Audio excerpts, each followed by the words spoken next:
should you be going no contact or at least limiting contact with the family? Narcissist will typically gaslight the scapegoat. Within a narcissistic family, there's this malignant normalcy and the sense that they have to all act as one shared unit. Any member of the family that questions the narrative or history is seen as a threat to the equilibrium. You can think about it like a thermostat in a house. They'll usually bait you to try to get a rise or to get you triggered in some sorts so that you're dysregulated and looked like the crazy one. And so that way they can probably smear your name and said, did you see what he did in terms of he started yelling at me or he called me names?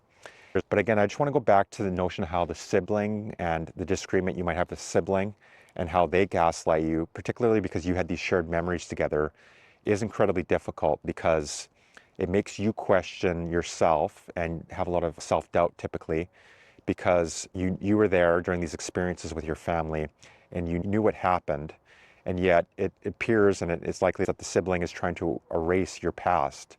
So who's in control in this case is typically the narcissistic parent pulling the strings largely of the siblings. And then the siblings are in competition to get the little attention or supply from the parent.